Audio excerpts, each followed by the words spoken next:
ہمارے لوگوں کو اٹھایا گیا، تشدد کیا گیا،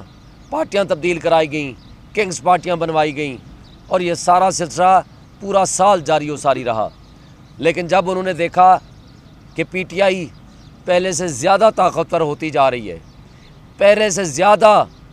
ان بونے سیاستدانوں کے خلاف اور ان کے سہولت کاروں کے خلاف نفرت پیدا ہو رہی ہے، تو انہوں نے پروپوزر اور نامینیشن فارم چھیننے شروع کر دیے، پروپوزر اینڈ سیکنڈرز کو اٹھانا شروع کر دیا۔ وہ ساری دنیا نے دکھایا، میڈیا نے دکھایا، الیکٹرانک میڈیا نے دکھایا، پرنٹ میڈیا نے دکھایا، ڈیجیٹل میڈیا نے دکھایا۔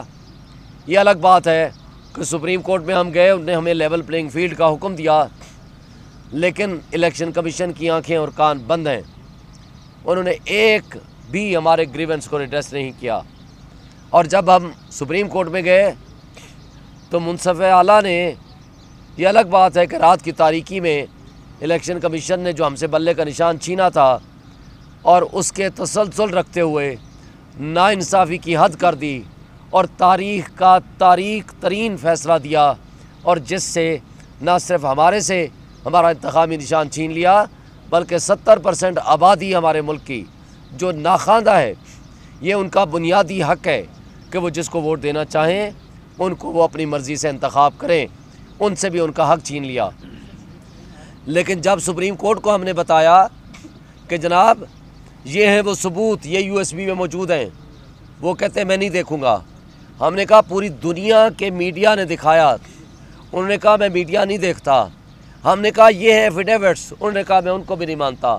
تو ہم نے احتجاجاً اپنی وہ کنٹمپٹ پٹیشن واپس لے لی، اور آج جو سلسلہ جاری و ساری ہے، NA-47 کی میں بات کر رہا ہوں، میرے دوست عامر مغل صاحب اور علی بخاری صاحب بیٹھے ہیں، NA-46 اور 48 کی یہ بات آپ کو مثالیں دیں گے۔ پہلے دن سے لے کر آج تک جب سے میں نے کمپین شروع کی ہے، تھانہ بنی گالہ کا SHO تھا اشفاق پڑائچ، اس نے میرے کچھ لوگ، ایک بندے کو تھانے میں بند کیا، کچھ لوگوں کو ٹیلی فون کیا آپ شعیب شاہین کی کمپین چھوڑ دیں، اس کے خلاف کمپلینٹ فائل کی اور IG نے اس کو تبدیل کر دیا۔ لیکن تبدیل یہ کیا کہ جس کے کہنے پہ وہ لگا تھا اس کو اٹھا کر کے NA-46 میں لے گئے تاکہ وہاں زیادہ دھاندلی کرا سکے بجائے سزا دینے کے۔ دوسرا، چک شہزاد کے SHO نے کل میرے 3-4 جو ووٹرز سپورٹرز صرف جھنڈا لے کے PTI کا جا رہے تھے، ان کو آوارہ گردی میں بند کر دیا، جو ابھی عدالت نے اس کو ڈسچارج کر دیا۔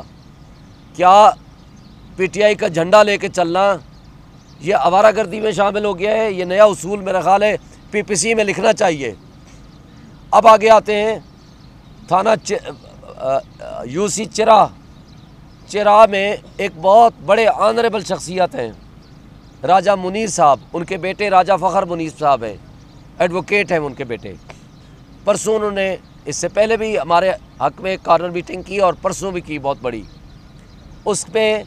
ہمارے اس آنریبل شخصیت کو جو 70 سال کے بزرگ ہیں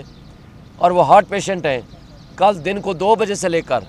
رات 12 بجے تک تھانہ نیلور نے ان کو بند رکھا، اور اس کے علاوہ ہمارے وہ نوجوان جنہوں نے ہماری کارنر میٹنگ کرائی تھی ان کے گھروں میں چھاپے مارنے شروع کر دیے۔ اسی طرح آگے آئیں تھانہ پھلگراں، کل ہمارے وہاں پروگرام تھے تو انہوں نے ہمارے تمام لوگوں کو، آنے جانے والوں کو ہراساں کیا۔ اور پھر راجہ کیسر غفار جو ایک کینڈیڈیٹ بھی تھے ہمارے اسی NA-47 کے، ہمارے UC کے چیئرمین تھے پہلے، اور اس نے ودڈرا کر لیا، یعنی ہمارے حق میں ابھی ریٹائرمنٹ کریں گے۔ اس نے کل پروگرام رکھا ہے، اپنے گھر میں رکھا، رات کو 6 گاڑیاں پولیس کی اس کے گھر گھس گئیں، اور وہ گھر میں موجود نہیں تھے، اتفاق کی بات ہے۔ اور اس کے ساتھ صرف یہی نہیں، تھانہ بارہ کو کے SHO لوگوں کو فون کر کر کے کہہ رہا ہے کہ آپ شعیب شاہین کا ساتھ چھوڑ دیں۔ میں پوچھنا چاہتا ہوں الیکشن کمیشن سے، میں پوچھنا چاہتا ہوں انسپیکٹر جنرل آف پولیس اسلام آباد سے، میں پوچھنا چاہتا ہوں ڈپٹی کمشنر اسلام آباد سے، میں پوچھنا چاہتا ہوں منصف اعظم سے، ہمارے جو چیف جسٹس آف پاکستان ہیں، کیا آپ کو یہ ساری چیزیں جو کچھ نظر آ رہی ہیں، اس سب کچھ کے ہوتے ہوئے آپ نے ایک لیول پلینگ فیلڈ تو دور کی بات ہے، ہمیں فیلڈ دینے کے لیے بھی آپ تیار نہیں ہیں۔ لیکن یہ الگ بات ہے، جتنی یہ نفرتیں پیدا کر رہے ہیں، اتنا زیادہ گاؤں کے گاؤں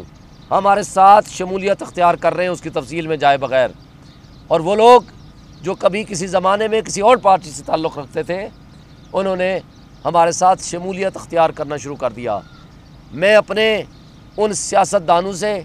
اور اپنے ان اداروں سے سوال کرتا ہوں کہ کیا لوگوں کے نظریات آپ زور زبردستی، جبر اور ڈنڈے کے زور پہ تبدیل کر سکتے ہیں؟